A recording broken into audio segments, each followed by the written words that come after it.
Foi et prière. Mon ami, je désire te parler, dit Jésus. Toi, crois-tu au Fils de Dieu?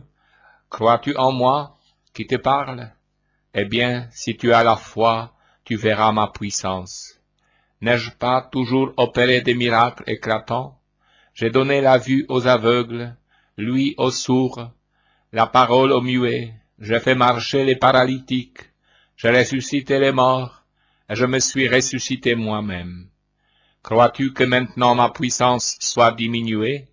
Rappelle-toi que Dieu est immuable, il est toujours le même, Dieu qui a créé le monde, qui le conserve, qui assiste chacune de ses créatures et opère continuellement des miracles. Il y a des miracles que tu ne vois pas, mais qui ne sont pas moins grandioses que celui de la résurrection des morts. Ressusciter une âme de sa vie de péché à la vie de la grâce, le pardon des péchés, la conversion d'une vie de péché à une vie de perfection et de sainteté, sont des miracles beaucoup plus importants et grandioses, même s'ils échappent à vos regards et que vous ne leur donnez pas toute l'importance qu'ils méritent. Si vous avez la foi, pour obtenir de Dieu des miracles de tout genre, il faut la foi. Je vous ai dit dans l'Évangile, si vous avez la foi comme un grain de sénévé, vous direz à cette montagne, jette-toi dans la mer, elle vous obéira. La foi est indispensable, elle est la base, la prière est le moyen.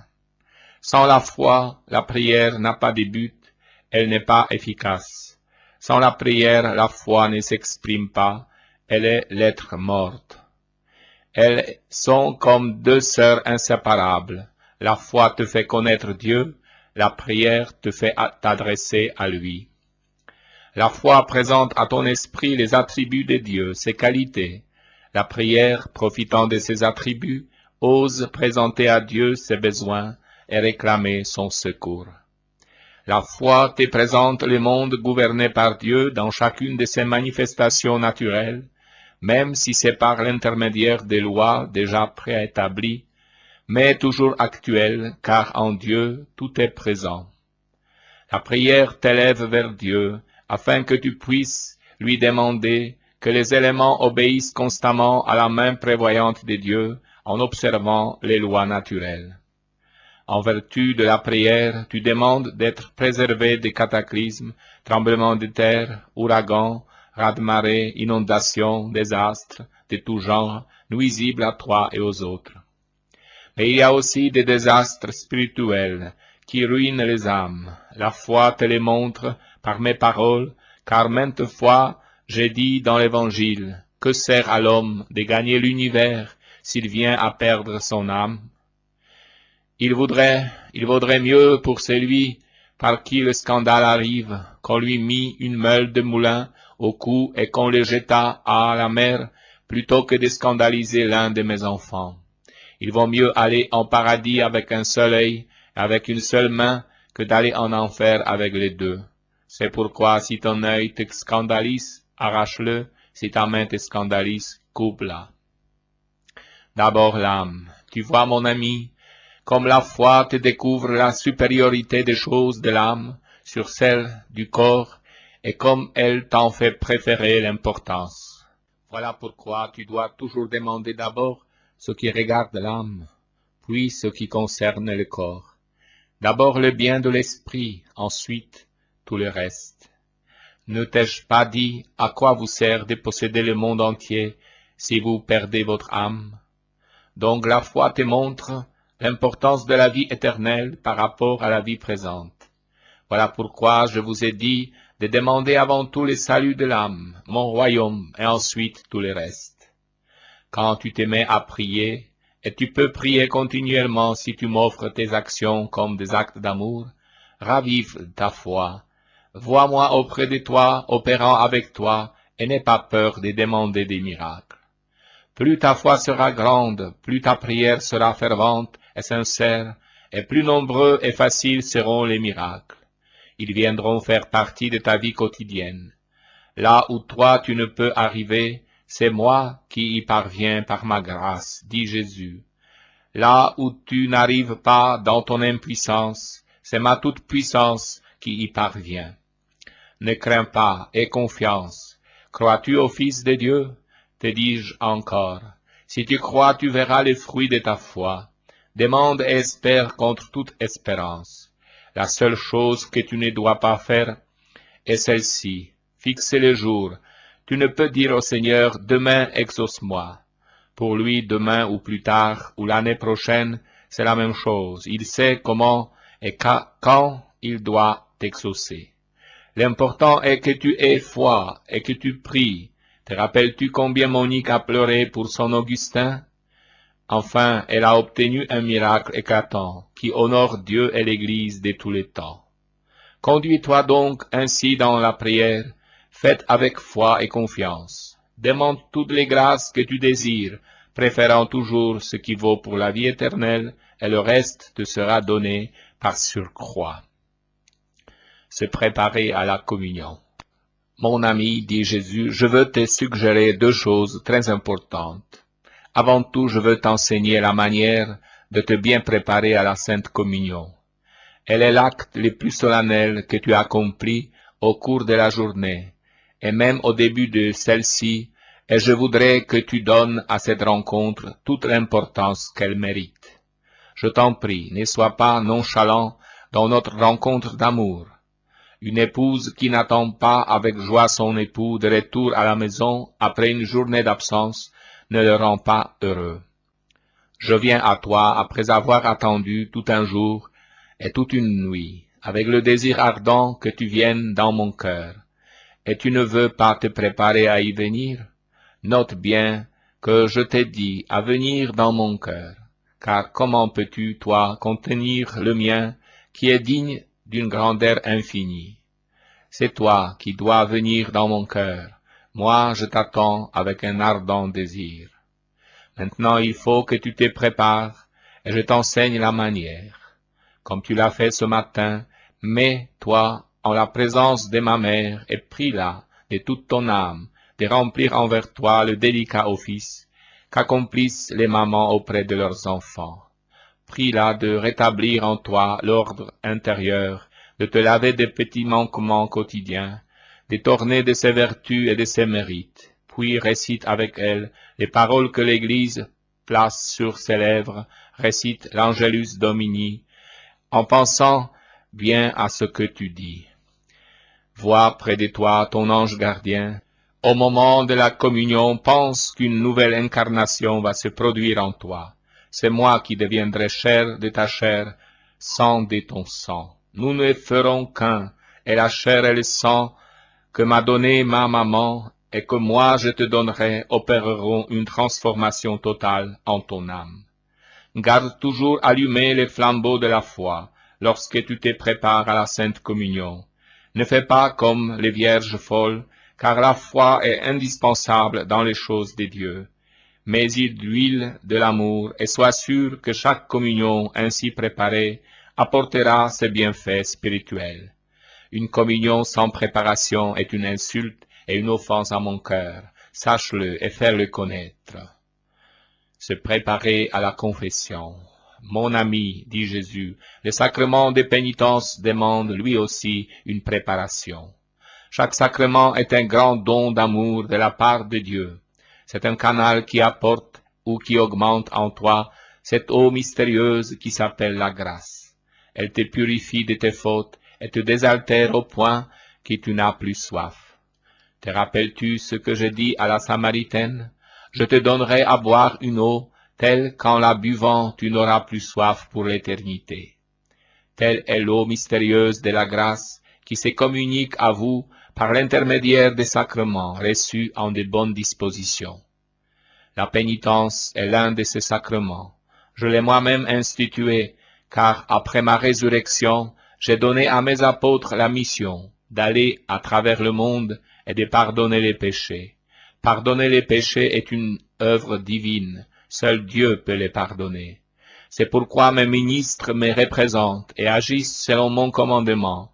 Ce sont des guérisons spirituelles qu'ils opèrent en mon nom. De même qu'un malade qui va chez le médecin se prépare physiquement et même mentalement, à lui exposer ces mots, ainsi le malade de l'âme doit-il se recueillir avant la confession pour connaître ses défauts et en voir la racine, s'il veut être aidé à s'en libérer par le médecin céleste que représente mon prêtre. Rappelle-toi que la confession est le sacrement dans lequel tu dois détester tes péchés, ne pas les excuser, ne pas les cacher, car ils deviendraient pour toi un couteau à double tranchant, c'est-à-dire non plus un moyen de pardon, mais de condamnation. Tu ajouterais le péché au péché. Combien m'affligent certaines confessions qui sont plus la rencontre sentimentale de deux personnes que la rencontre avec un Dieu de miséricorde, de bonté et d'amour. Oh, quelle grande foi je voudrais trouver en mes enfants lorsqu'ils s'approchent de moi pour déposer leur fardeau, le poids de leurs fautes, et pour en recevoir le pardon.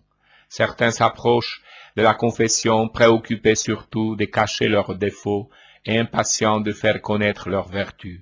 D'autres en confession parlent de rêves, de visions et oublient la réalité. Apporte donc au confessionnal une grande foi, une grande sincérité et un grand sérieux.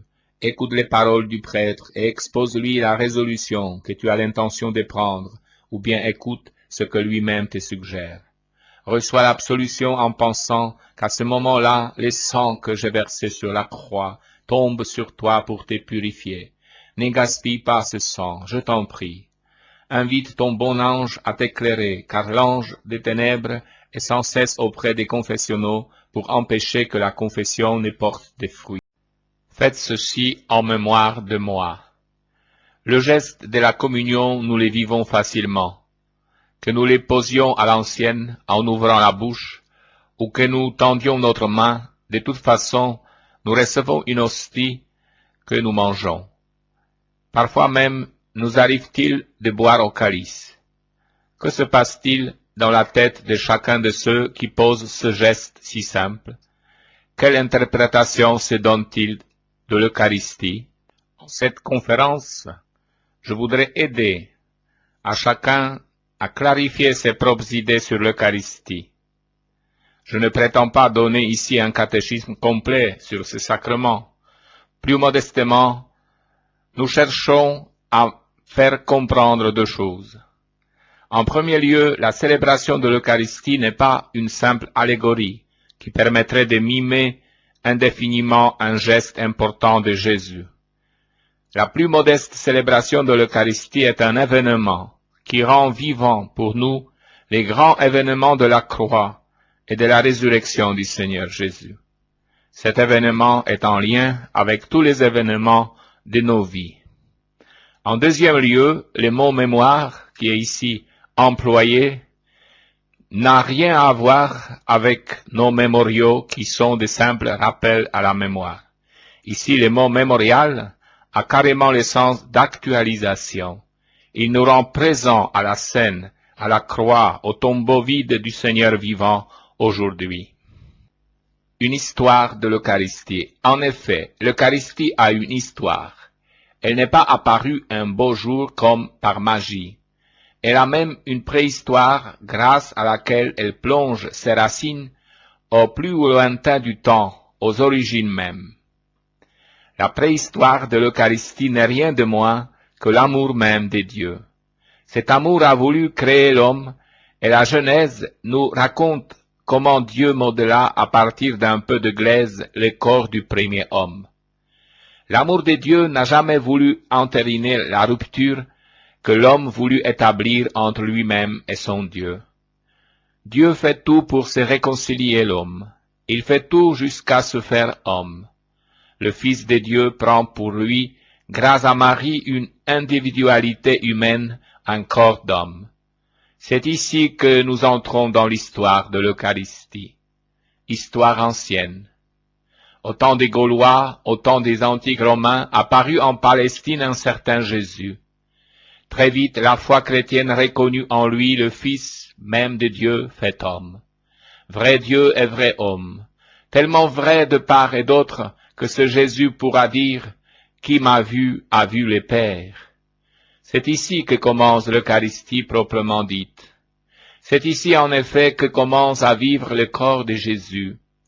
Lorsque nous disons corps, Il s'agit de la symbolisation visible, palpable d'une personne.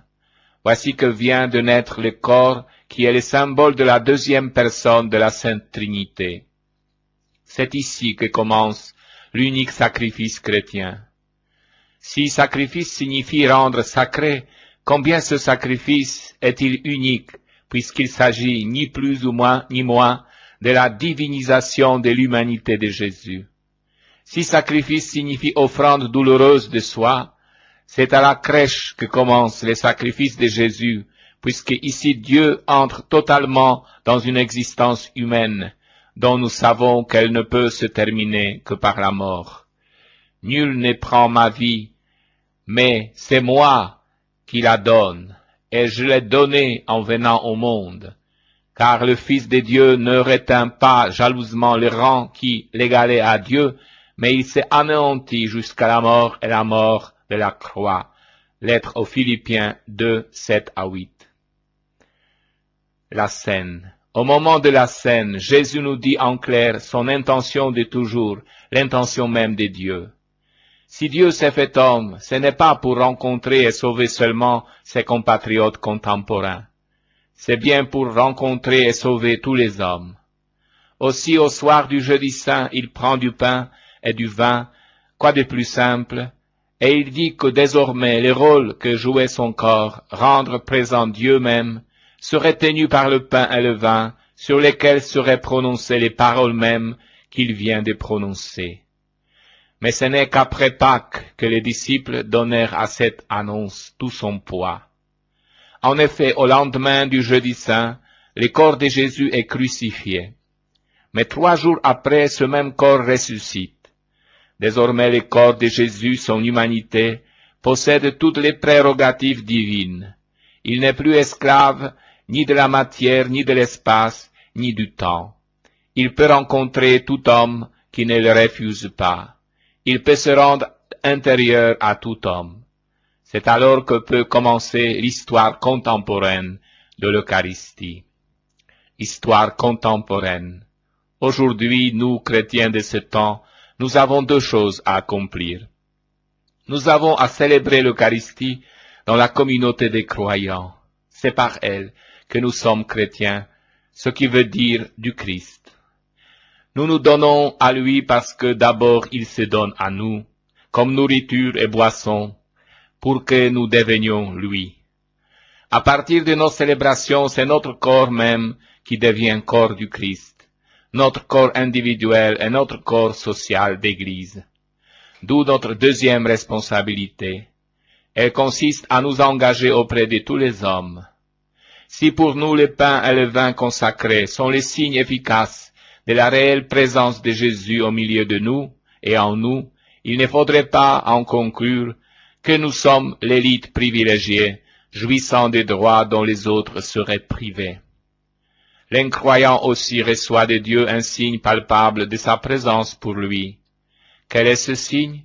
Tout simplement notre humanité individuelle et collective, qui est le corps même de Jésus pour aujourd'hui et pour ici. Voilà notre responsabilité. Elle est à la fois toute simple et immense, et elle nous pose quelques questions sensibles. En effet, si nous croyons avoir rempli tout notre devoir pour être allés à la messe, nous sommes dans l'erreur. À la messe, certes, notre mission prend sa source, mais elle ne peut se vivre qu'au dehors. En effet, c'est en nous voyant vivre que les non-chrétiens peuvent se sentir interrogés eux-mêmes par l'amour des dieux que pourtant ils ignorent. C'est en voyant vivre les premiers chrétiens, comme les nôtres Tertulliens, que les païens de l'époque se demandaient entre eux, mais comment font-ils pour vivre en amis et en frères comme ils le font? D'où quelques questions qu'il serait bon de nous poser de temps en temps. Est-ce qu'il y a eu dans ma vie une décision ou une action que je n'aurais pas posée si je n'étais pas chrétien? Est-ce qu'aujourd'hui je mets ma vie, mon corps, mon intelligence, mon cœur à la disposition de Jésus? Expliquons un peu cette mise en disposition. Comme il y a 2000 ans, Jésus veut rencontrer les pauvres, les malades, les prisonniers, mais il n'a pas de corps terrestre pour le faire. Il ne peut plus le faire que grâce au corps des chrétiens. Est-ce que je mets mes pieds à la disposition de Jésus pour aller visiter les malades, les pauvres, les prisonniers qu'il veut rencontrer autour de moi?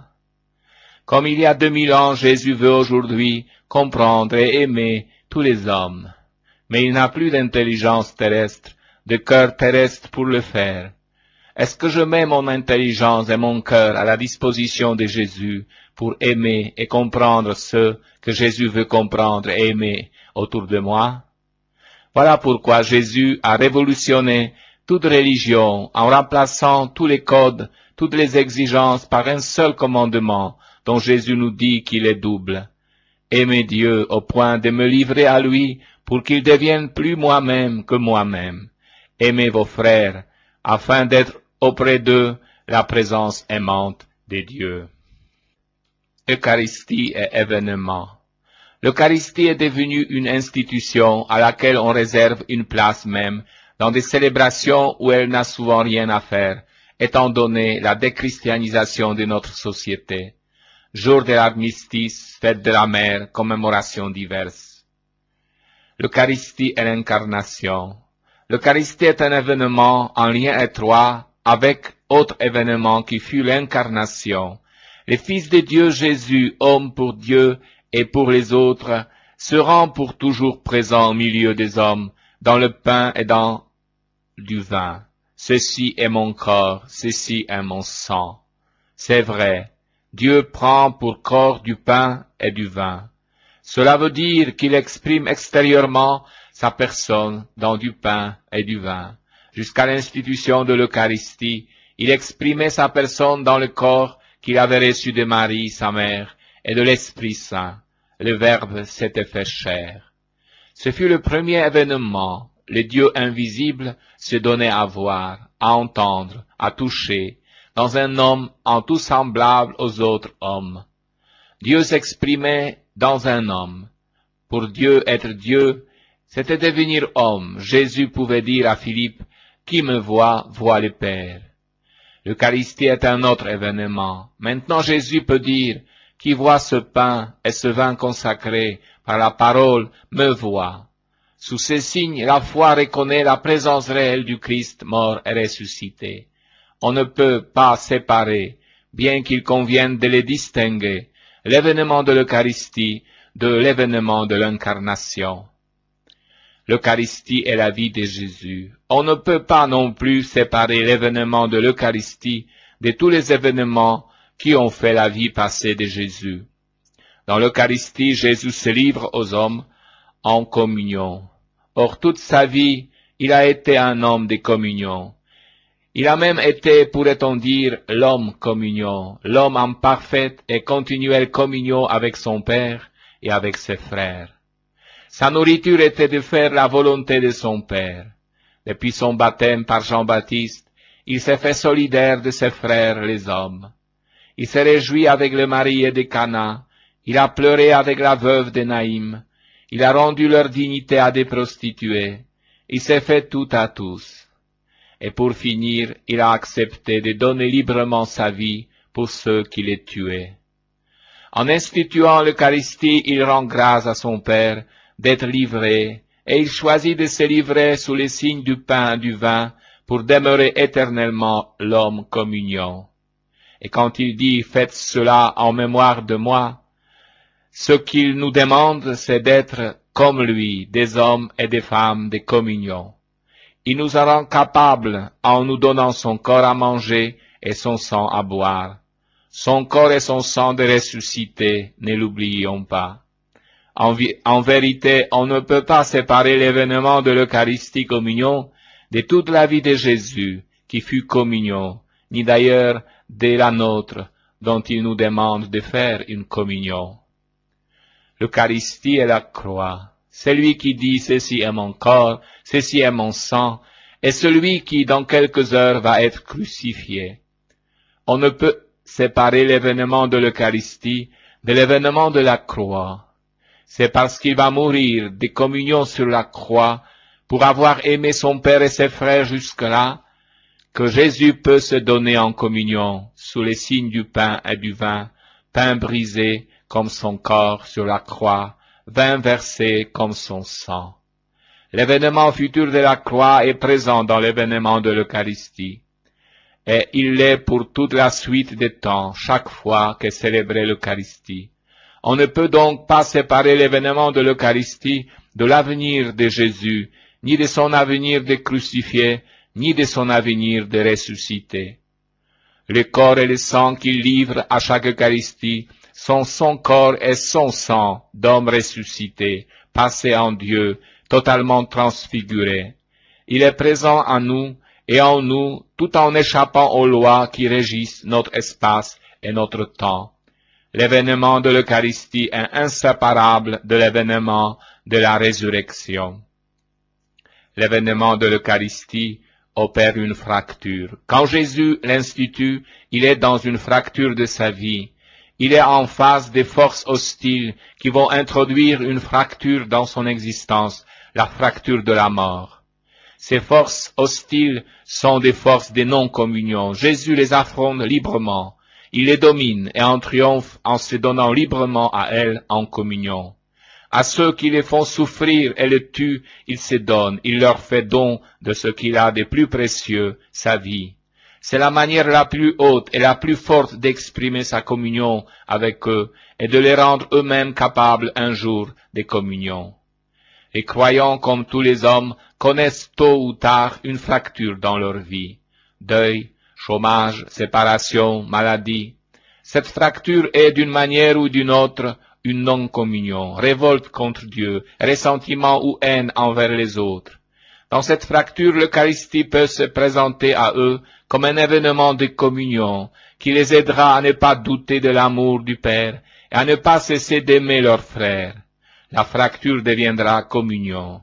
Ce ne sera pas toujours facile ni rapide, mais c'est offerte l'authentique certitude d'une espérance. L'Eucharistie est notre vie. L'Eucharistie donne sens à tous les événements de notre vie. Tout événement de notre vie peut devenir Eucharistie. Écoutons le dialogue de Jésus avec les disciples d'Emmaüs.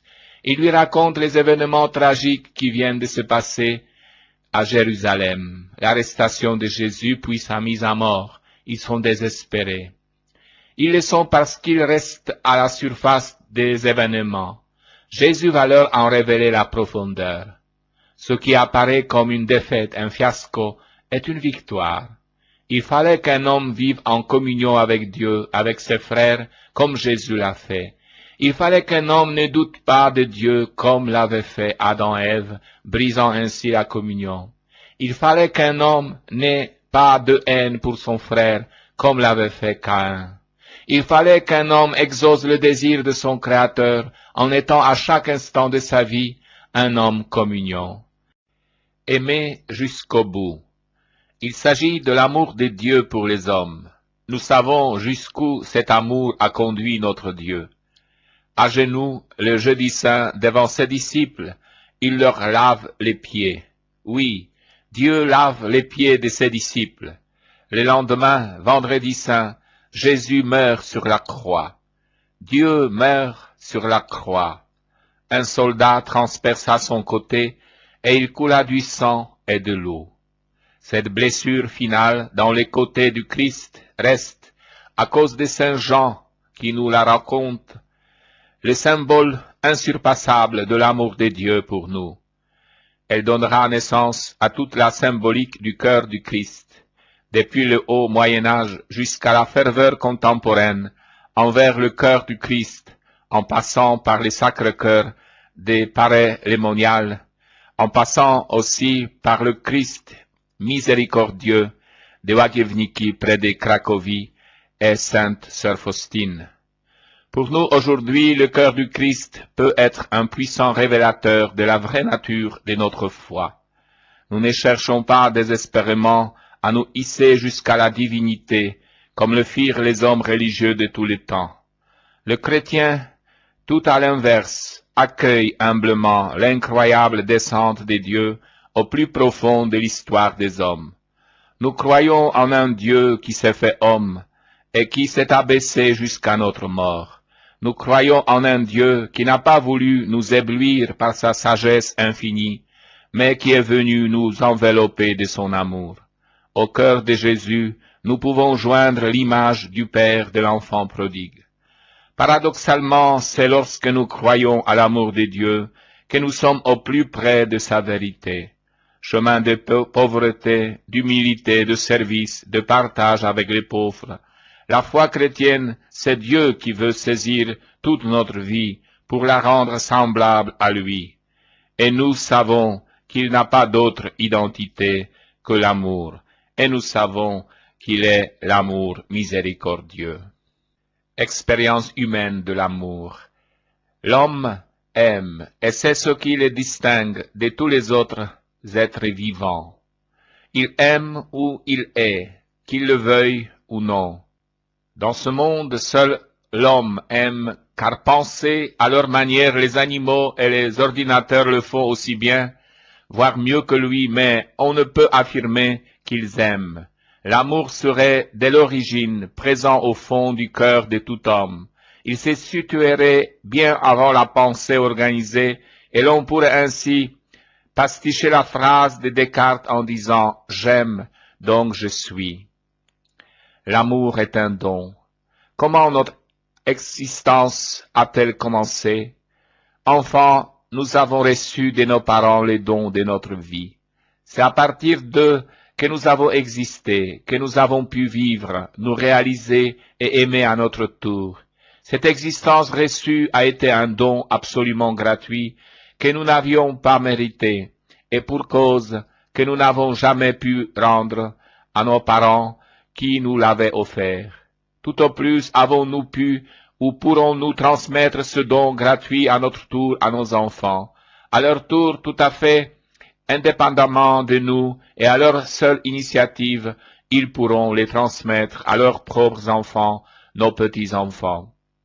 Nantis de ce premier don de notre existence, nous aurions été bien incapables de survivre si nos parents ne nous avaient pas pris en charge dans des gestes d'amour tous les jours renouvelés, allaitement, habillement, soins quotidiens. Gestes d'amour tout à fait gratuits, encore dans les premiers temps, sans aucune contrepartie de la part des bébés que nous étions. Baignés dans cette ambiance aimante, c'est très rapidement que nous avons fait l'expérience du besoin d'être aimés. Recherche d'un amour considéré souvent comme un dû avec des exigences d'exclusivité. Ce besoin viscéral, lorsque parfois il n'est pas satisfait à la mesure des impératifs personnels, conscients ou non, peut laisser un goût amer de mal aimer, avec pour certains des blessures traumatisantes. Il s'ensuit une position inconfortable pour les parents qui perçoivent un décalage manifeste d'interprétation face à une situation qu'ils ont des difficultés à comprendre. L'amour est un don. S'il me manque l'amour, je ne suis rien, nous dit saint Paul dans la première lettre aux Corinthiens 13. L'amour est constitutif de l'individu qui est à sa recherche tout au long de sa vie. L'interrogation, m'aime-t-on, est une question cruciale que chacun de nous se pose à tous les âges de sa vie. La quête incessante d'une réponse positive est l'objet de beaucoup de souffrances, voire de désespérance. Les réponses attendues n'ont rien à voir avec la rationalité, mais doivent produire un écho au plus profond de nous-mêmes.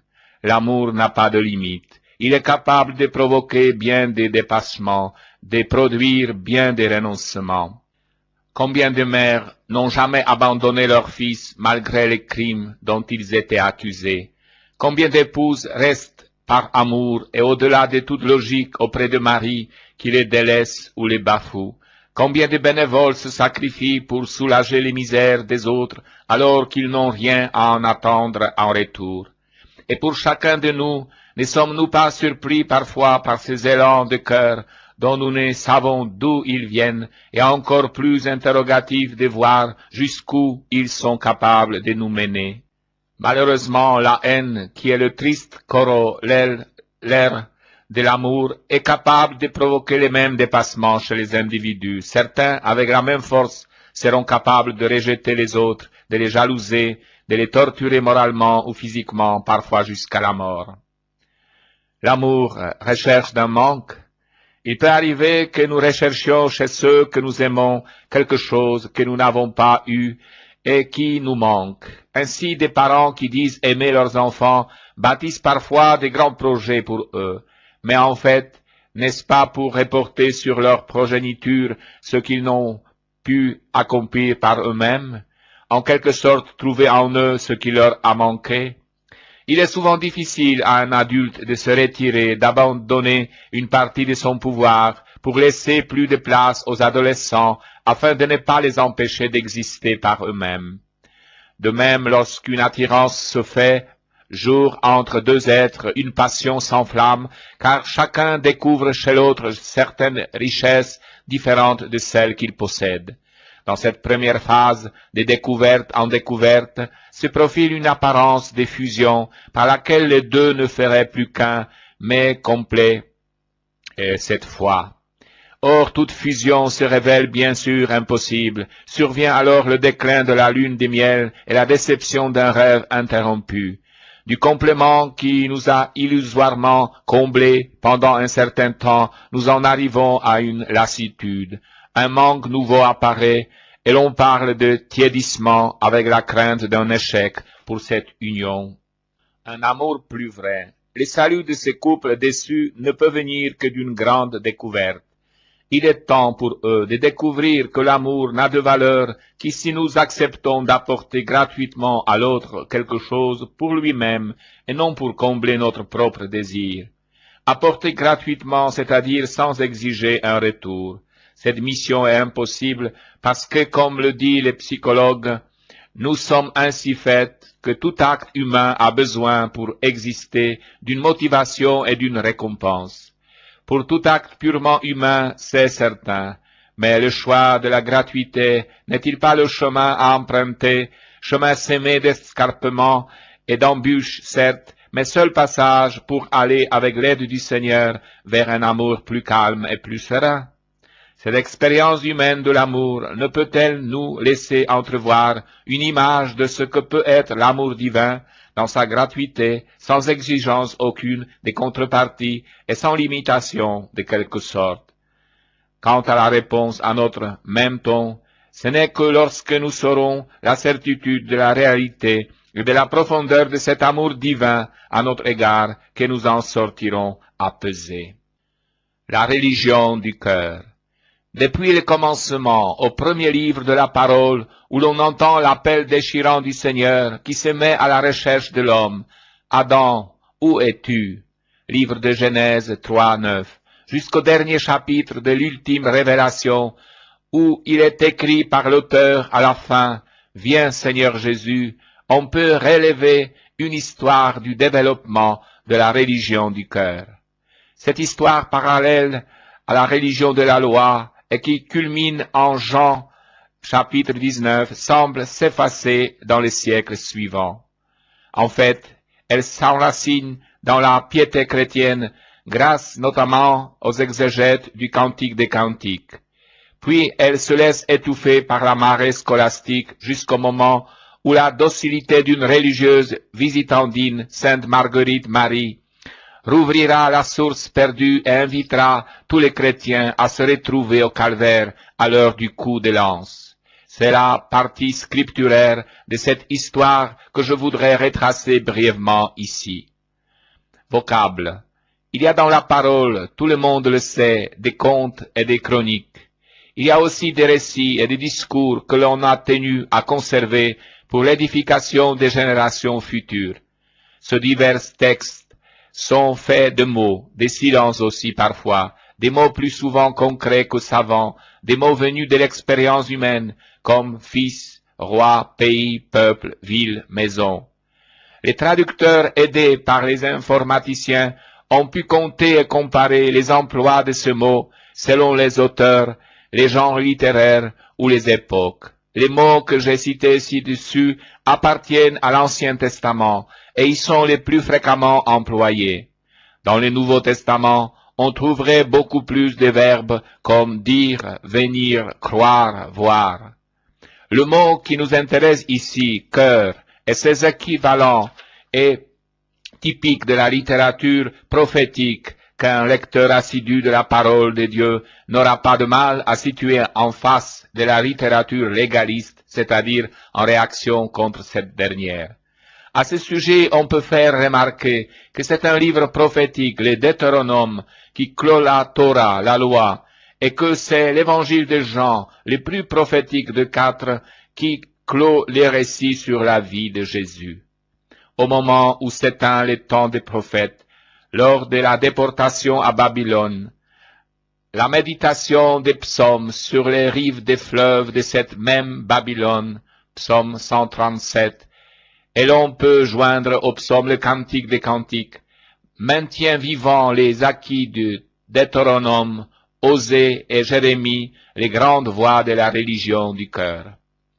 Le Deutéronome.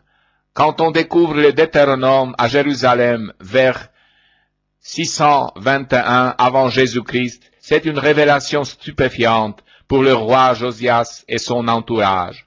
Aussitôt, célébration et réjouissance se suivent. Renouvellement solennel de l'alliance, cérémonie de l'expiation, destruction des autels païens, etc.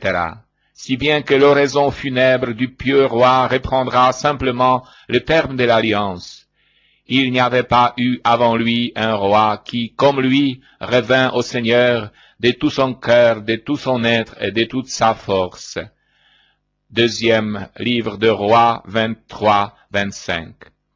Qu'est-ce donc que la lecture du livre retrouvé avait apporté de si nouveau, de si notable que toute la tradition juive est tenue à le garder dans l'obligation biquotidienne de réciter le célèbre schéma, écoute Israël, le Seigneur notre Dieu est l'unique, tu aimeras le Seigneur ton Dieu de tout ton cœur. Deutéronome 6-4. Rien d'autre sinon une grille pour relire d'un coup d'œil, d'un coup de cœur, toute la Torah, toute la loi. Voir Évangile Matthieu 22, 34 à 40. Osée et Jérémie. Un siècle environ après la mort du roi Josias, Osée va se préoccuper de sauver sa réforme spirituelle. Il le fait à l'aide d'un symbolique gestué, utilisé à son tour par Jérémie. Osée chapitre 1, verset 2 et chapitre 2, verset 16. Dieu aime son peuple comme un fiancé, sa fiancée. On trouve aussi dans le livre d'Osée 10:1 la parabole de la vigne du bien-aimé, développée ensuite par Isaïe, chapitre 5, verset 1. Chez ce dernier, on parle d'un cantique, chant d'amour, d'autant plus poignant que le bien-aimé est trahi. Jean, dans son évangile 15:1 à 8, reprend le même thème. Jérémie, contemporain de la ruine du royaume de Juda, est le dernier représentant significatif de cette religion du cœur. Ses dialogues avec son Seigneur en témoignent.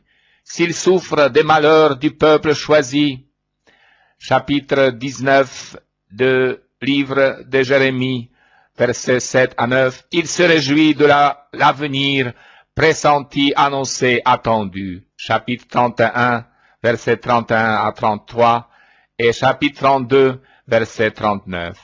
Si une certaine tradition a fait de Jérémie un auteur des Jérémiades, lu au cœur durant la Semaine Sainte, sous le titre des Lamentations, il reste d'abord un témoin de l'espérance joyeuse en la miséricorde divine jusqu'en ses Lamentations, chapitre 5, verset 21. En cela aussi, il continue l'œuvre d'Osée, livre d'Osée 14, 5. Richesse du thème. Tout ce qui précède souligne la richesse thématique des relations cordiales dans la parole de Dieu, alors même que la fréquence du terme lui-même de cœur est faible.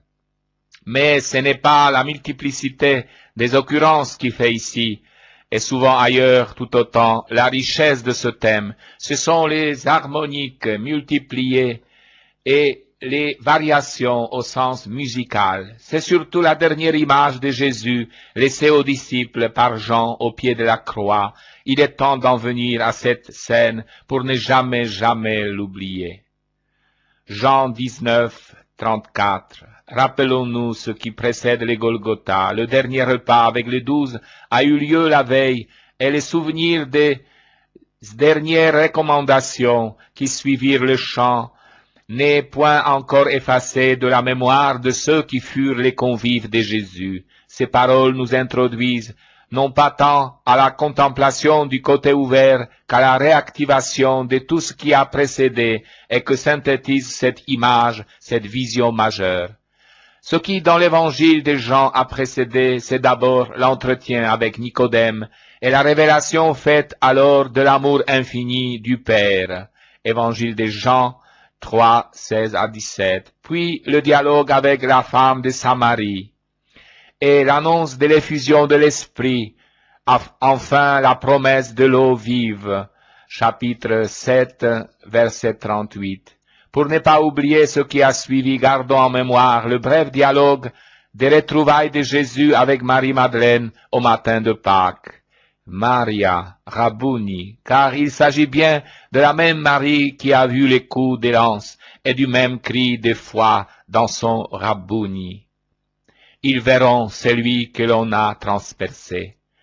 La référence évidente à l'épisode du serpent de bronze dans le désert, livre de Nombres 21:4, durant l'entretien avec Nicodème, se retrouve ici, même si l'auteur de l'Évangile a tenu à citer textuellement le prophète Zacharie, livre de Zacharie 12:10. Toutefois, cette grille de lecture risque, je crois, de masquer le projet de Jean, car en tout ce passage, il ne s'agit pas pour lui d'évoquer, comme il l'aura fait une fois ou l'autre auparavant, un souvenir de témoins oculaires, sensibles aux derniers gestes, aux dernières paroles qui ont accompagné la mort du bien-aimé. Il s'agit de rappeler aux auditeurs de l'Évangile une vérité essentielle, la nécessité pour être sauvé de la foi en Christ livré pour nous.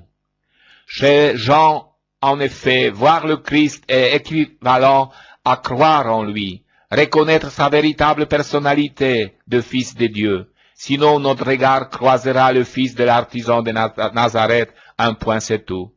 Ils verront, peut donc se traduire ainsi. Ils reconnaîtront que celui qui a été transpercé avait été envoyé par le Père.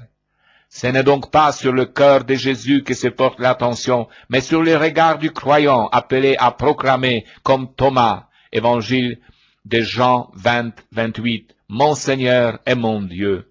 Celui qui a vu cette scène est d'abord celui qui a cru. Une focalisation excessive sur le cœur, appelé le Sacré-Cœur de Jésus, depuis les révélations de Sainte Marguerite Marie, à part les moniales, risque de fourvoyer celui qui est invité expressément par Jean à faire un acte de foi en l'homme-Dieu. Preuve de cette mise au point, ce n'est pas cœur attesté par ailleurs cette fois en Jean et 22 fois en Luc, qui est employé ici, mais côté, employé seulement dans ce passage.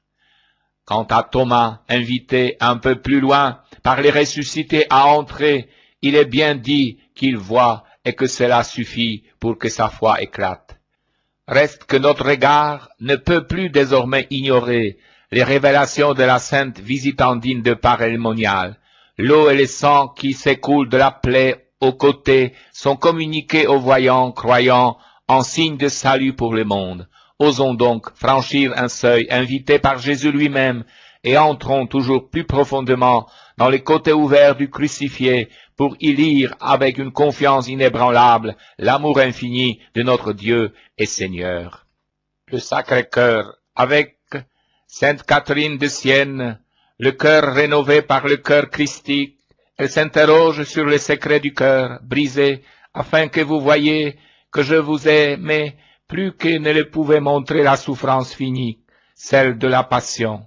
Voici que se découvre cet amour infini, feu de la divine charité, qui opère dans l'âme par le saint baptême de l'eau reçue en vertu du sang, ou par celui du sang procuré par le martyr, l'extrême désir, ou en figure dans l'absolution.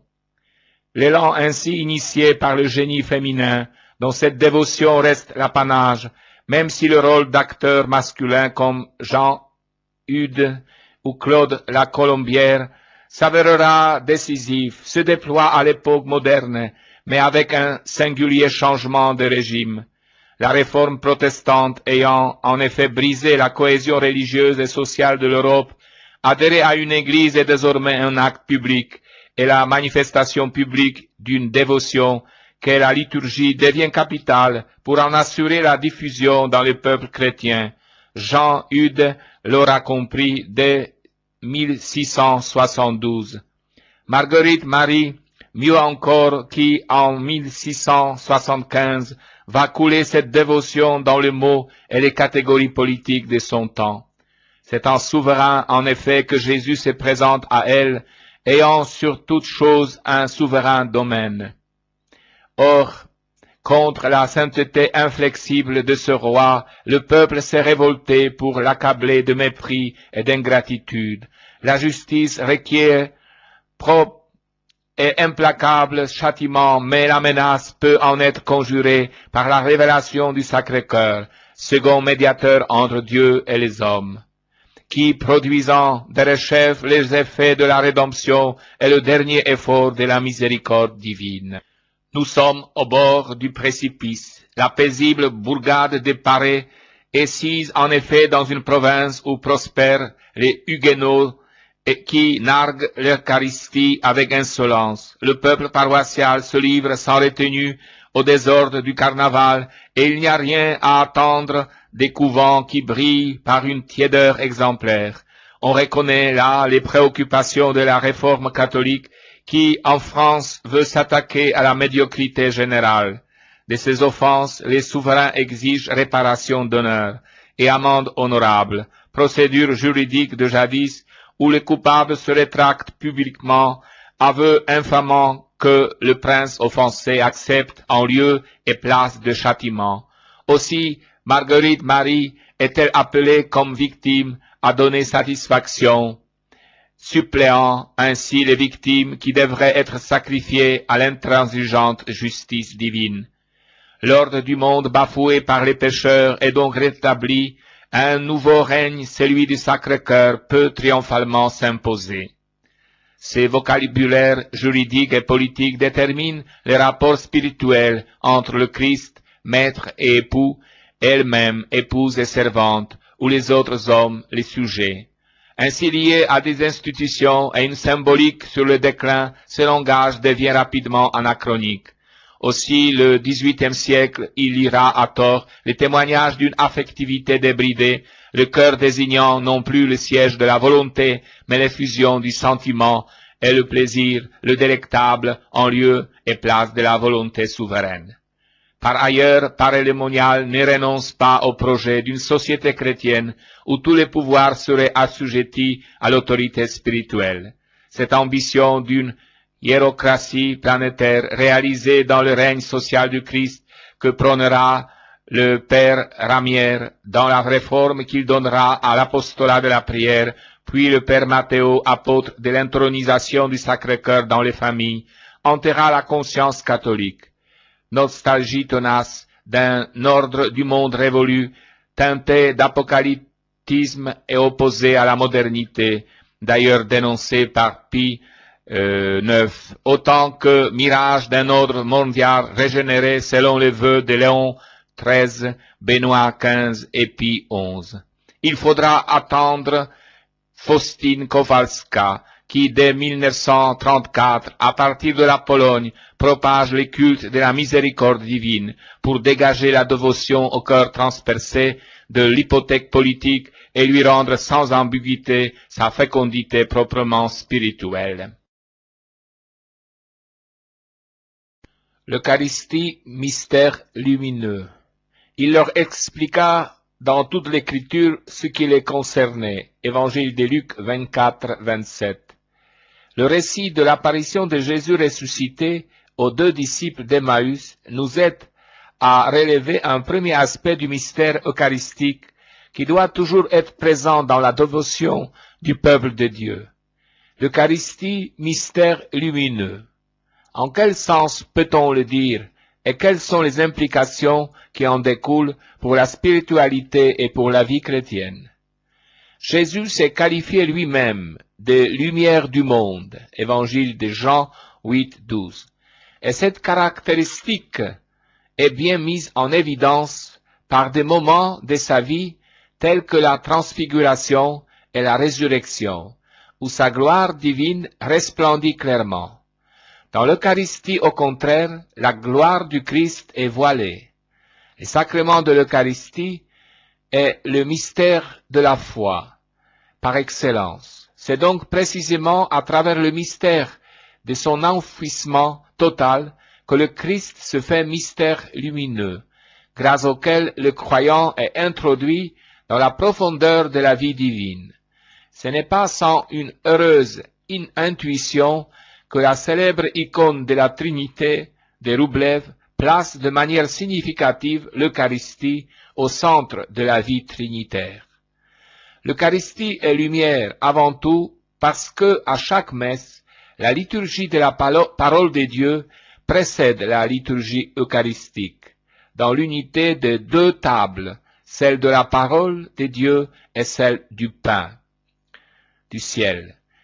Cette continuité apparaît dans les discours eucharistiques de Jésus, dans l'évangile de Jean, où l'annonce de Jésus passe de la présentation fondamentale de son mystère à l'illustration de la dimension proprement eucharistique. Ma chair est la vraie nourriture et mon sang est la vraie boisson. Évangile de Jean 6, 55. Comme nous le savons, c'est cela qui dérouta une grande partie des auditeurs, conduisant Pierre à se faire le porte-parole de la foi des autres apôtres et de l'Église de tous les temps. Seigneur, vers qui pourrions-nous aller? Tu as les paroles de la vie éternelle. Évangile de Jean 6, 68. Dans le récit des disciples d'Emmaüs, le Christ lui-même intervient pour montrer, en partant de Moïse et de tous les prophètes, que toute écriture conduit au mystère de sa personne. Voir l'évangile de Luc 24, 27. Ces paroles font brûler le cœur des disciples, les soustraient à l'obscurité de la tristesse et du désespoir, et suscitent en eux le désir de demeurer avec lui. Reste avec nous, Seigneur. Évangile de Luc 24, 29. Ils reconnurent à la fraction du pain. Évangile de Luc 24, 35. Il est significatif que les deux disciples d'Emmaüs, bien préparés par les paroles du Seigneur, les reconnurent alors qu'ils étaient à table, au moment du geste simple de la fraction du pain. Lorsque les esprits sont éclairés et que les cœurs sont ardents, les signes parlent. L'Eucharistie se déroule entièrement dans les contextes dynamiques des signes qui portent en eux-mêmes un message dense et lumineux. C'est à travers les signes que le mystère, d'une certaine manière, se dévoile aux yeux du croyant. Comme je l'ai souligné dans l'encyclique Ecclesia de Eucharistia, il est important de ne négliger aucune dimension de ce sacrement. En effet, la tentation de réduire l'Eucharistie à ses dimensions personnelles est toujours présente en l'homme, alors qu'en réalité il revient à ce dernier de s'ouvrir aux dimensions du mystère.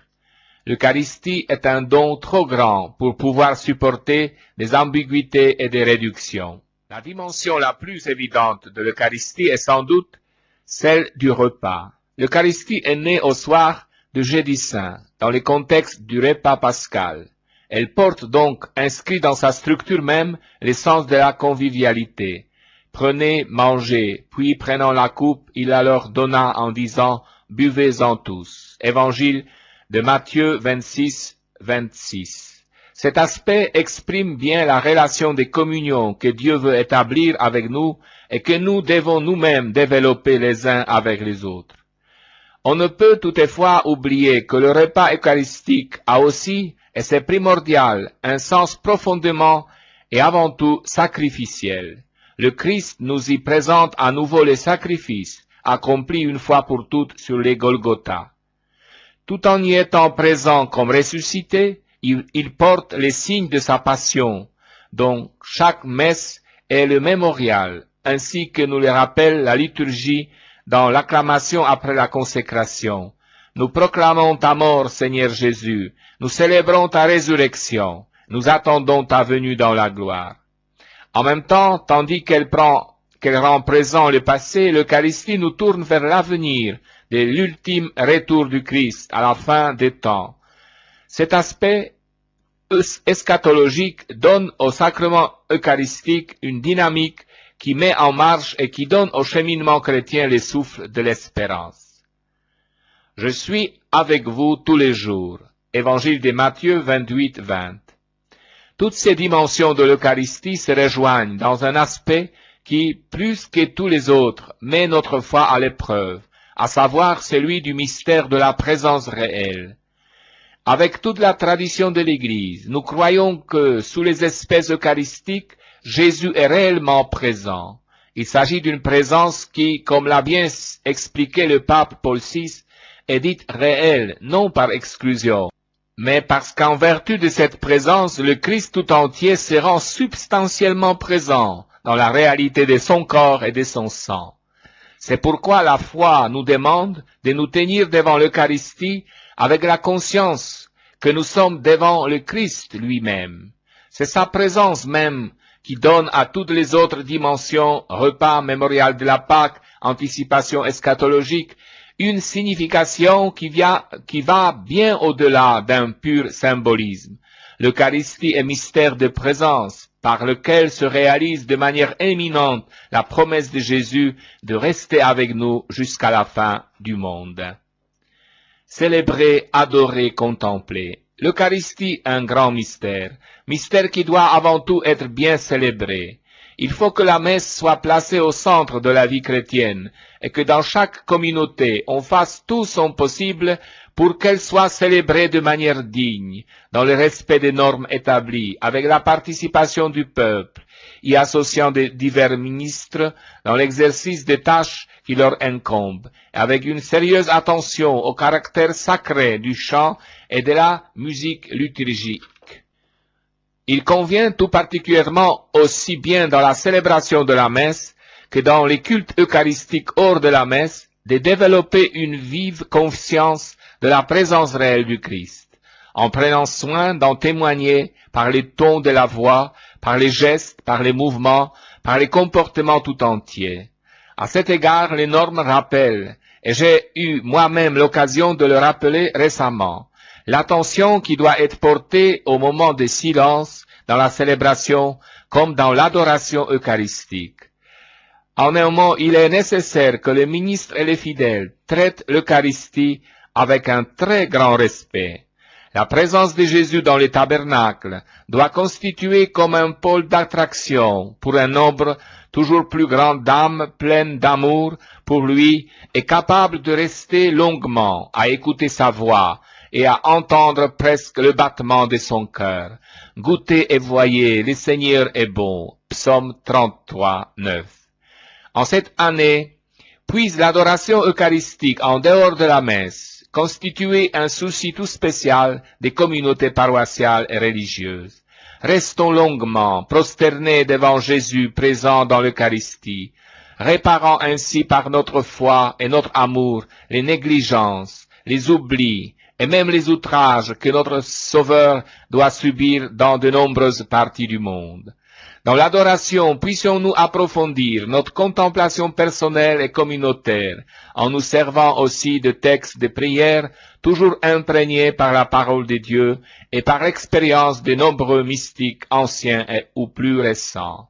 Les rosaires lui-même, entendus dans son sens le plus profond, biblique et christocentrique, que j'ai recommandé dans la lettre apostolique Rosarium Virginis Mariae, pourra être une voie particulièrement adaptée à la contemplation eucharistique réalisée en compagnie de la Sainte Vierge Marie et à son école. Eucharistie, principe et projet de mission. À l'instant même, ils se levèrent. Évangile de Luc 24, 33. Après avoir reconnu le Seigneur, les deux disciples d'Emmaüs se levèrent à l'instant même pour communiquer ce qu'ils avaient vu et entendu. Lorsqu'on a fait une véritable expérience du ressuscité, se nourrissant de son corps et de son sang, on ne peut garder pour soi seul la joie éprouvée. La rencontre avec le Christ, approfondie en permanence dans l'intimité eucharistique, suscite dans l'Église et chez tout chrétien l'urgence du témoignage et de l'évangélisation.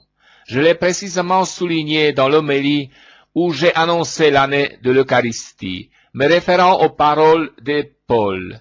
Chaque fois que vous mangez ce pain et que vous buvez à cette coupe, vous proclamez la mort du Seigneur jusqu'à ce qu'il vienne. Lettre 1er aux Corinthiens 11, 26. L'apôtre met en étroite relation les banquets et l'annonce. Entrer en communion avec le Christ dans le mémorial de la Pâque signifie en même temps faire l'expérience de la nécessité de se faire missionnaire de l'événement actualisé dans ce rite.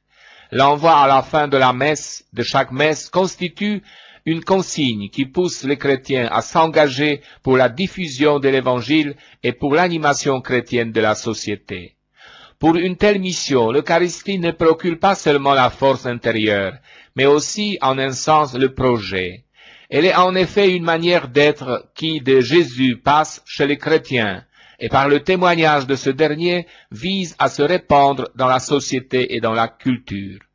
Pour que cela se réalise, il est nécessaire que chaque fidèle assimile dans la méditation personnelle et communautaire les valeurs que l'Eucharistie exprime, les attitudes qu'elle inspire, les propositions de vie qu'elle suscite. Pourquoi ne pas voir en cela la consigne spéciale qui pourrait jaillir de l'année de l'Eucharistie? Rendre grâce. Un élément fondamental de ce projet provient de la signification même du mot Eucharistie, action de grâce. En Jésus, dans son sacrifice, dans son oui inconditionnel à la volonté du Père, il y a le oui, le merci et l'amen de l'humanité entière. L'Église est invitée à rappeler cette grande vérité aux hommes. Il est urgent que cela soit réalisé, surtout dans notre culture sécularisée, qui est imprégnée de l'oubli de Dieu et qui favorise la vaine autosuffisance de l'homme. Incarner le projet eucharistique dans la vie quotidienne, dans les milieux de travail et de vie, en famille, à l'école, à l'usine, dans les conditions de vie les plus diverses, signifie, entre autres choses, témoigner que la réalité humaine ne se justifie pas sans la référence au Créateur. La créature sans son Créateur s'évanouit. Cette référence transcendante qui nous engage à un merci permanent, à une attitude eucharistique précisément, pour ce que nous avons et pour ce que nous sommes, ne porte pas préjudice à la légitime autonomie des réalités terrestres, mais elle la fonde au sens le plus authentique, en lui assignant dans le même temps ses justes limites. En cette année de l'Eucharistie, puissent les chrétiens s'engager avec plus de force pour témoigner de la présence de Dieu dans le monde. N'ayons pas peur de parler de Dieu et de porter la tête haute, les signes de la foi. La culture de l'Eucharistie promeut une culture du dialogue et donne à cette dernière force et nourriture. On se trompe lorsqu'on pense que la référence publique à la foi peut porter atteinte à la juste autonomie de l'État et des institutions civiles, ou bien que cela peut même encourager des attitudes d'intolérance. Si historiquement des erreurs en la matière n'ont pas manqué, même chez les croyants, comme j'ai eu l'occasion de le reconnaître lors du jubilé, cela ne doit pas être porté au compte des racines chrétiennes, mais de l'incohérence des chrétiens en ce qui a trait à leurs racines. Celui qui apprend à dire merci à la manière du Christ crucifié pourra être un martyr, mais il ne sera jamais un bourreau. L'Eucharistie, source et épiphanie des communions. Demeurez en moi comme moi en vous. Évangile de Jean 15, 4. Aux disciples d'Emmaüs qui demandaient à Jésus de rester avec eux, ce dernier répondit par un don beaucoup plus grand. Il trouva le moyen de demeurer en eux par le sacrement de l'Eucharistie. Recevoir l'Eucharistie, c'est entrer en communion profonde avec Jésus. Demeurez en moi comme moi en vous. Cette relation d'union intime et mutuelle nous permet d'anticiper en quelque manière le ciel sur la terre. N'est-ce pas là le plus grand désir de l'homme? N'est-ce pas cela que Dieu s'est proposé en réalisant dans l'histoire son dessein de salut? Il a mis dans le cœur de l'homme la fin de sa parole, une fin qui sera assouvie uniquement dans l'union totale avec lui. La communion eucharistique nous est donnée pour nous rassasier de Dieu sur cette terre. dans l'attente que cette faim soit totalement comblée au ciel. Un seul pain, un seul corps.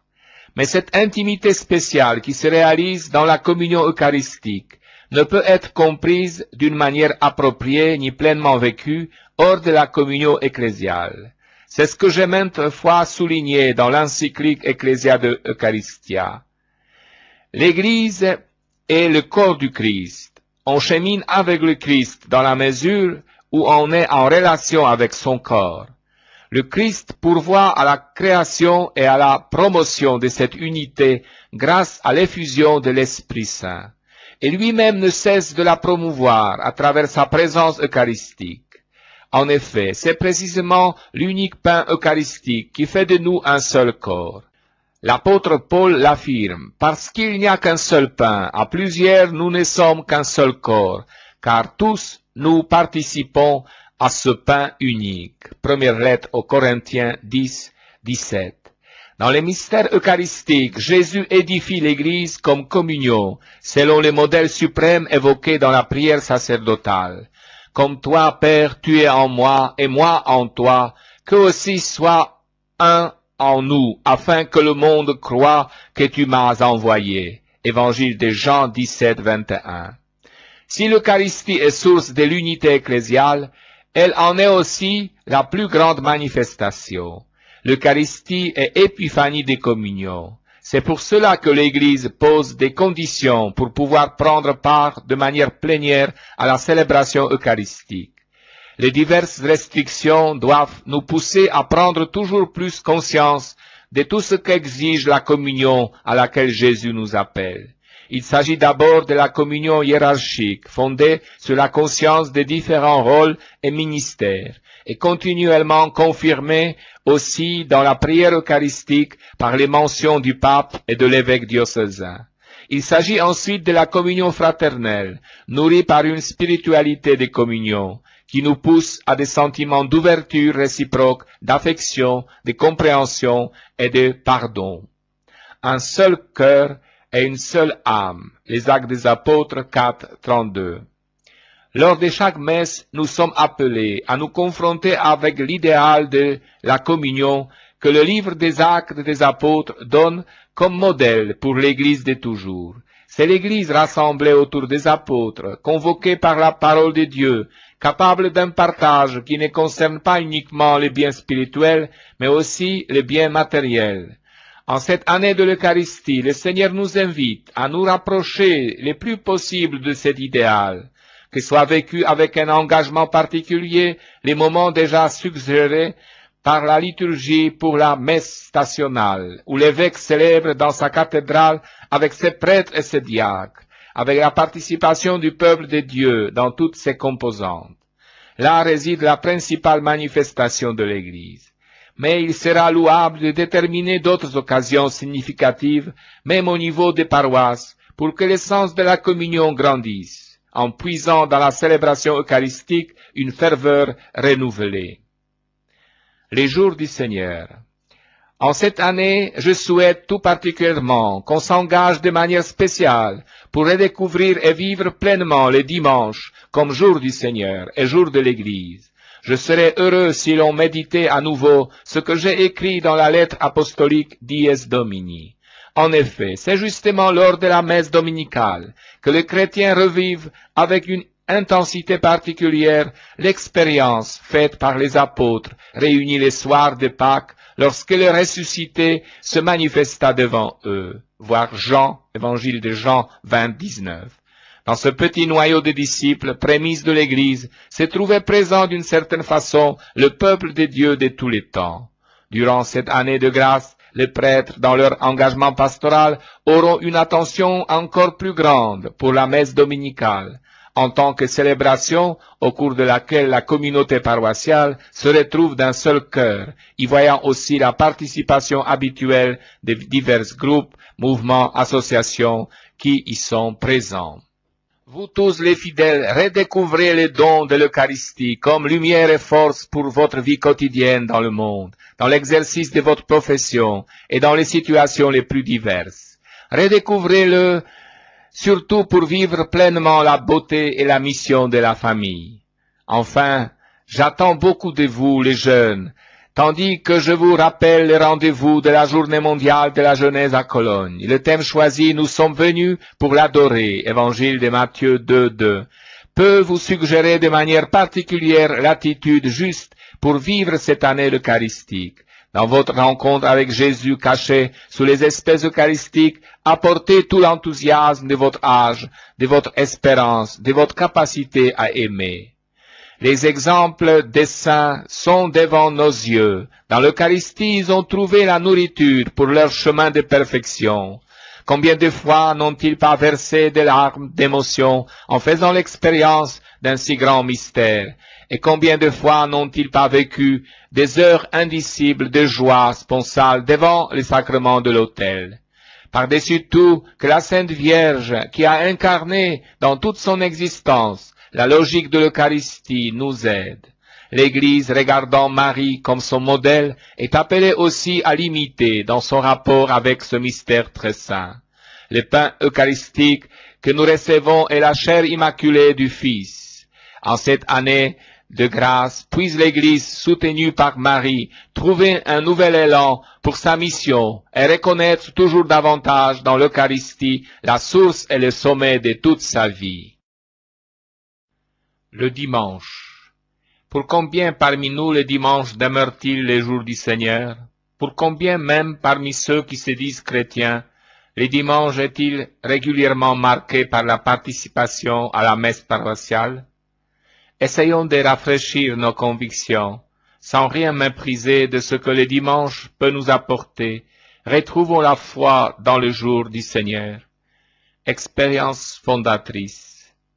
Hélas, il est banal de devoir mourir, et de mourir effectivement.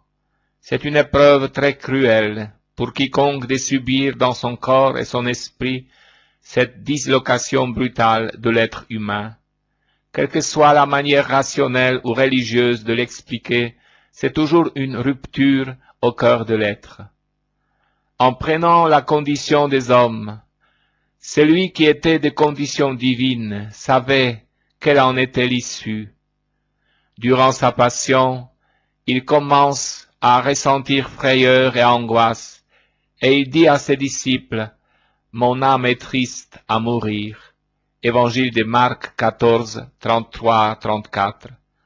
Encore qu'elle s'adresse à son Père avec les termes de la tendresse, « Abba, Père », sa prière est claire, « Éloigne de moi cette coupe. » Évangile de Marc 14, 36.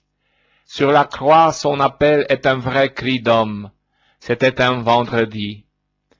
Nous avons peine à nous représenter l'intensité de la surprise des femmes et des apôtres devant les tombeaux vides. Ils viennent rendre les derniers devoirs au cadavre de leur maître. Le tombeau est vide. Le cadavre a disparu. Les linges qui l'enveloppaient sont pliés. Le message des anges est surprenant, inattendu. Vous cherchez Jésus de Nazareth, le crucifié? Il est ressuscité. Évangile de Marc 16, 6. Les 4 évangélistes notent que cela s'est passé le premier jour de la semaine. Paroxysme de la surprise quand Jésus apparaît, vivant, à ses disciples. Frappés de stupeur et de crainte, ils croyaient voir un esprit. Évangile de Luc 24, 37. Il multiplie les preuves de sa réalité physique de ressuscité pour convaincre ses compagnons de sa victoire sur la mort. Il y parvient, c'est vrai, mais avec une certaine difficulté. À la fin de son séjour parmi ses apôtres, ceux-ci n'ont pas abandonné leur espérance de voir le Messie rétablir la royauté en Israël. Les Actes des Apôtres 1, 6. Au matin de la première Pentecôte également, premier jour de la semaine, il faudra la force de l'Esprit Saint pour convaincre pleinement les apôtres de la résurrection de Jésus. C'est que Pierre annonce hardiment au nom des 12. Le témoignage des apôtres. Le message initial de Pierre est clair. Cet homme livré selon le plan et la volonté de Dieu, vous l'avez fait mourir en le faisant clouer à la croix par la main des païens. Or, Dieu l'a ressuscité en mettant fin aux douleurs de la mort. Les Actes des Apôtres 2, 23, 24. Et plus loin, ce Jésus, Dieu l'a ressuscité. Nous tous, nous en sommes témoins. Les Actes des Apôtres 2, 32. Le message de Saint Paul est tout aussi explicite. À la synagogue d'Antioche de Pisidie, dans son premier discours, il proclame « Nous vous annonçons cette bonne nouvelle, la promesse que Dieu avait faite à nos pères. Il l'a entièrement accomplie pour nous, leurs enfants, en ressuscitant Jésus. » Les Actes des Apôtres 13, 32, 33. Nous touchons ici le point fondamental de notre foi. Saint Paul y reviendra dans sa première lettre aux Corinthiens tout au long des chapitres 15. Dès le début et après un préambule solennel dont il a le secret, il déclare la bonne nouvelle qu'il leur a annoncée. Le Christ est mort pour nos péchés, conformément aux Écritures, et il a été mis au tombeau. Il est ressuscité le troisième jour, conformément aux Écritures. Première lettre aux Corinthiens 15, 3 à 4. Un peu plus loin, il écrit avec force. Si le Christ n'est pas ressuscité, notre message est sans objet, et votre foi est sans objet. Si le Christ n'est pas ressuscité, votre foi ne mène à rien. Première lettre aux Corinthiens 15, 14, 17. C'est également le message de tous les croyants qui suivront. L'un d'eux, Ignace, évêque des seconds successeurs de Saint-Pierre à Antioche, insistera sur la réalité de la résurrection de Jésus. Soyez donc sourds quand on vous parle d'autre chose que de Jésus-Christ, de la race de David, né de Marie, qui est véritablement né, qui a mangé et qui a bu, qui a véritablement été persécuté sous Ponce Pilate, qui a été véritablement crucifié et est mort au regard du ciel, de la terre et des enfers, et qui est aussi véritablement ressuscité d'entre les morts.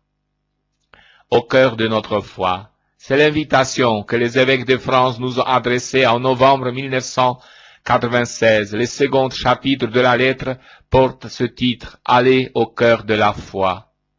C'est aussi la recommandation expresse de Jean-Paul II de contempler le visage du Christ dans l'aspect le plus paradoxal de son mystère, visage du crucifié en sa passion et visage du ressuscité, afin de répartir du Christ sans cesse et d'y puiser un élan renouvelé de notre vie chrétienne.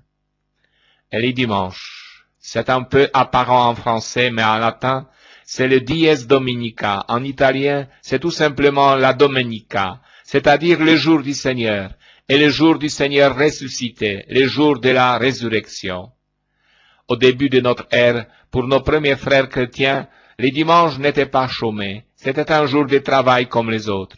C'est pourquoi ils se réunissaient de nuit pour prier, pour célébrer autour de Paul, comme à Troas, le premier jour de la semaine. Les Actes des Apôtres 27. L'allusion est évidente à la résurrection de Jésus. C'est aussi le moment où Paul ressuscite le jeune garçon endormi sur le bord d'une fenêtre et qui avait chuté du 3e étage. Dans sa lettre apostolique Dies Domini, les jours du Seigneur, Jean-Paul II cite le pape Innocent Ier. Nous célébrons le dimanche à cause de la vénérable résurrection de notre Seigneur Jésus-Christ, non seulement à Pâques, mais aussi à chaque cycle hebdomadaire.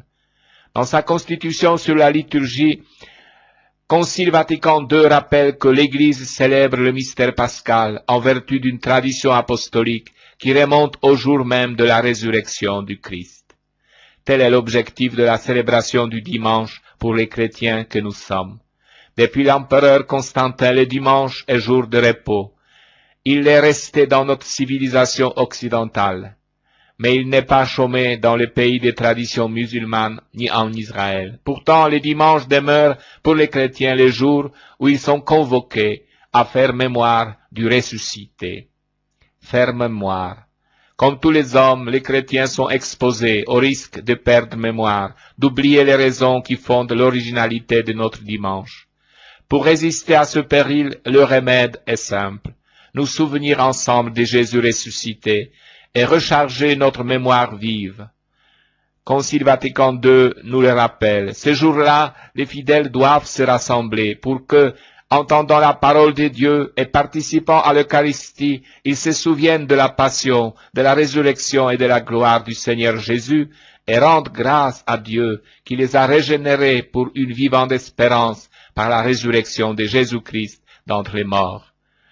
Première lettre de Saint Pierre 1:3. C'est également le sens de la messe quotidienne qui fait mémoire des mêmes réalités de notre salut. Cependant, les dimanches y apportent cet élément capital du premier jour de la semaine, comme lors de la résurrection de Jésus. Dimanche et communion. À la messe, en effet, nous rappelons que Jésus, quelques heures avant de mourir, a, comme on dit, institué l'Eucharistie, et nous participons activement à ce mémorial en communion au corps et au sang du Christ, car la messe est le sacrement de la communion. Cet article veut essayer de le dire en affirmant tour à tour. L'être humain est fait pour la communion. Les péchés l'en empêchent. Jésus le rachète du péché et le rend capable de communier. Au Dieu Trinité correspond l'homme communion. Dieu est trois personnes qui vivent en communion, l'une par l'autre, l'une pour l'autre. Il a créé l'homme à son image, homme et femme, être de communion. Le péché l'en empêche. Tout être humain porte en lui, dès sa naissance, un penchant néfaste à la non-communion. Adam et Ève, refusant de vivre en communion avec leur Créateur, qu'ils soupçonnent de ne pas les aimer, Caïn tue son frère Abel. Ce sont les deux visages du péché de l'humanité, non-communion avec Dieu et avec les autres. Le péché n'est rien d'autre que ce double refus, conscient, libre, volontaire de communion. Il est le plus grand malheur de l'homme qui refuse ce qui est son bonheur, la vie en communion. Il est le malheur de Dieu qui souffre du malheur de l'homme. Jésus le rachète. J'ai vu la misère de mon peuple, je suis descendu pour les délivrer. Livre d'Exode 3, 7 à 8. Le Verbe s'est fait chair, Dieu s'incarne dans l'homme Jésus. Il va habiter cet homme, imprégner sa personne de lui, Dieu communion, si totalement que Jésus sera l'homme selon le cœur de Dieu, l'homme en communion avec Dieu et avec les autres, l'homme communion. Tel fut en effet Jésus, de sa naissance à sa mort. Il s'est toujours cru aimé de son Père. C'est pourquoi il a toujours fait sa volonté. Il a toujours aimé les autres, tous les autres, même ceux qui lui ont fait du mal. C'est cette attitude constante de communion qui fait de lui le Sauveur, le Rédempteur. Il n'a pas été Rédempteur seulement pendant sa passion, ni seulement par sa souffrance. Il a été par tous les actes de sa vie, les plus quotidiens, les plus ordinaires, les plus profanes, parce qu'en tous ces actes, il n'a jamais cherché et exprimé que la communion avec son Père et avec ses frères. Dans sa passion, il a porté cette communion jusqu'au bout, à l'extrême de sa qualité. Jésus, homme communion. Regardons-le, quelques heures avant sa mort, il est à table avec ses 12 apôtres. Il prend du pain et le leur donne. Prenez, mangez, ceci est mon corps livré pour vous. Puis il prend une coupe de vin. Prenez, buvez, ceci est mon sang versé pour vous. Évangile de Luc 22, 19 à 20. Qu'est-ce que cela a signifié pour lui? Dans quelle situation se trouvait-il? Il était entouré de non-communion, cerné par des forces violentes de non-communion. Les chefs de son peuple avaient décidé sa mort. Pierre allait le régner, Judas le trahir, les autres l'abandonner. La foule allait hurler, à mort, crucifie-le. Évangile de Luc 23, 18 à 21. Et son Père n'interviendrait pas. Comment Jésus réagit-il? À ceux qui lui sont hostiles, il se donne en communion. Il ne subit pas leur violence comme une fatalité. Il en fait un acte de liberté. Il triomphe de la non-communion par la communion. Il le fait en se rendant présent au pain que l'on mange, au vin que l'on boit, avec lequel on entre en communion et on ne fait qu'un. Il sait que son Père attend de lui avec confiance qu'il demeure jusqu'au bout l'homme communion. Il le demeure en effet. À la confiance du Père, il répond par sa confiance du Fils. Père, entre tes mains, je remets ma vie. Évangile de Luc 23, 46. D'après Saint Luc 22, 21, Judas a communié comme les autres apôtres. Jésus s'est donc livré consciemment à celui qui allait le livrer. Il a respecté sa liberté alors même que Judas l'exerçait pour causer sa mort. Il a voulu communier jusqu'au bout avec celui qui ne voulait plus vivre en communion avec lui. D'après Luc encore 22-24, après que Jésus a institué l'Eucharistie et s'est exprimé lucidement sur Judas, les 11 apôtres se mettent à se disputer pour savoir lequel d'entre eux pouvait être tenu pour les plus grands, ce qui n'est pas précisément une façon de souder une communauté. Jésus le reprend vivement, pas de ça parmi vous. Pour nous, les plus grands, c'est celui qui se fait le serviteur de ses frères et construit avec eux la communion. Qu'est-ce que cela signifie pour nous? Après avoir dit « Prenez, mangez, buvez », Jésus ajoute « Faites cela en mémoire de moi ». Évangile de Luc 22-19. Cela ne veut pas dire seulement célébrer l'Eucharistie comme je l'ai célébré. Cela veut dire, vous aussi qui communiez à moi, devenez des hommes et des femmes de communion. Cette injonction s'adresse à chacun de nous, quelle que soit sa condition, laïque, prêtre, religieux, religieuse, célibataire ou marié. Chacun de nous se heurte quotidiennement dans sa vie de relations, en famille, dans son travail, à l'indifférence, au manque de respect, à la malveillance, à la méchanceté. Il est tentant de répondre du tac au tac. Jésus nous demande de faire comme lui, de répondre par une attitude de communion qui pourra s'exprimer de diverses façons, pardon, compassion, douceur, service. C'est difficile. Jésus nous en rend capables, peut-être pas du premier coup, mais il nous redit que la non-communion entre humains n'est pas une fatalité. L'injonction de Jésus s'adresse à toutes les sortes de communautés chrétiennes, couples, familles, paroisses, secteurs, diocèses, communautés religieuses, missions. Chacun le sait d'expérience, vivre ensemble est difficile. Il est difficile d'accepter l'autre différent de soi, tel qu'il est ou tel qu'il est devenu après 20 ans de mariage, autre qu'on le voudrait. Difficile de ne pas céder à ses sympathies ou antipathies naturelles. Difficile de continuer à se montrer aimable envers quelqu'un qui ne fait aucun effort pour l'être. Difficile de donner de l'amitié, de l'affection à celui ou à celle dont on n'en reçoit pas. Tous ceux et celles qui vivent ensemble en arrivent un jour ou l'autre à devoir s'avouer. Nous ne sommes pas capables de vivre en communauté. Nous sommes prisonniers de la non-communion. Le moment est venu pour eux de se tourner vers le Rédempteur qui peut les racheter. Le Rédempteur, c'est celui qui rachète de leur prison et leur fait le don gratuit de la liberté pour la communion. Par chacun de ses membres, chacune de ces communautés, c'est toute l'Église qui est confessante. Cela ne veut pas dire seulement que tous les chrétiens proclament le même credo. Cela veut dire que tous les chrétiens confessent qu'ils ont reçu du Christ le don de la communion et qu'ils s'efforcent de traduire ce don dans les diverses formes de leur vie de relation, pauvrement, dans les difficultés persistantes, dans l'échec plus ou moins important, mais avec obstination. Dans le monde actuel, où l'individualisme et l'égoïsme sont la règle de vie adoptée par tant de gens, où l'on trouve normal que le plus fort l'emporte sur le plus faible, l'obstination des chrétiens à rechercher la communion est peut-être le témoignage d'Église le plus important qu'ils ont à donner. C'est ce que le Christ leur demande. C'est aussi ce que le monde attend, en tout cas ce que beaucoup attendent, car il n'est pas agréable de vivre les uns à côté des autres dans l'indifférence, la peur, la suspicion, la lutte pour dominer l'autre et l'utiliser pour soi.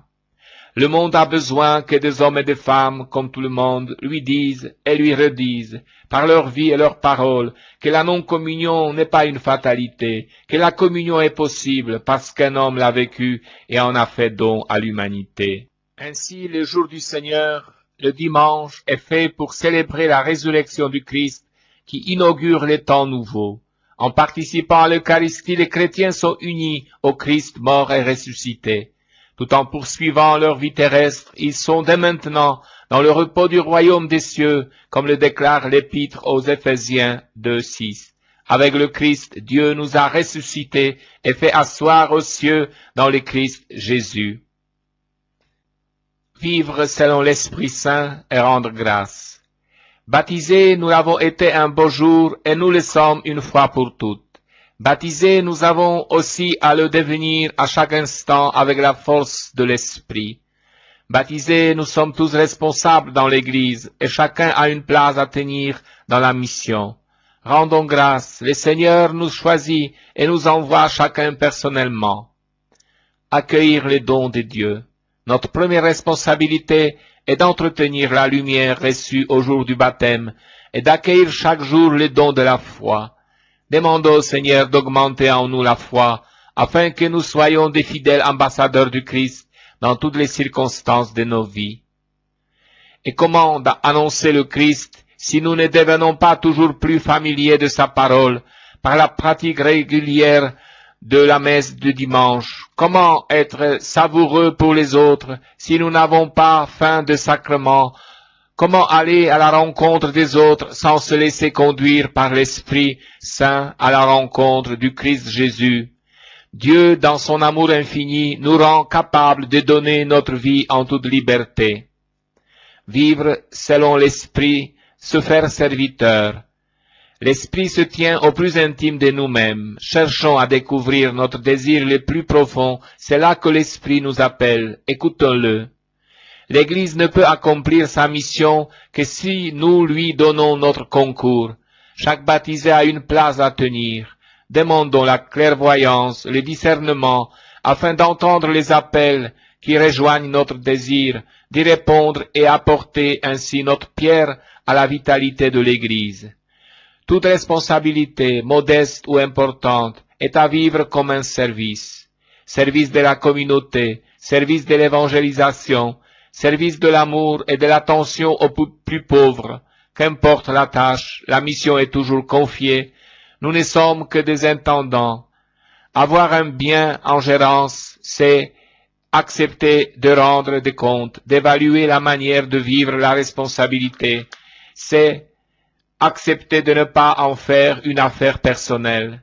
Nous avons tous besoin de nous détacher de ce qui nous tient le plus à cœur pour ne pas nous enfermer dans la suffisance et rester ouverts à l'inattendu.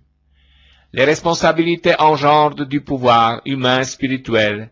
Détenir la clé de l'Église, faire le catéchisme à des enfants, aller porter la communion à des malades, animer un groupe de prière ou de partage biblique, accueillir des personnes dans un vestiaire paroissial, assurer la permanence d'accueil au presbytère, faire la quête le dimanche, nous avons du pouvoir, plus que nous ne le pensons souvent. Être responsable, c'est le reconnaître, ne pas en avoir peur, mais savoir que la tentation de domination guette toujours. Seul l'Esprit Saint nous permet de garder un esprit de service.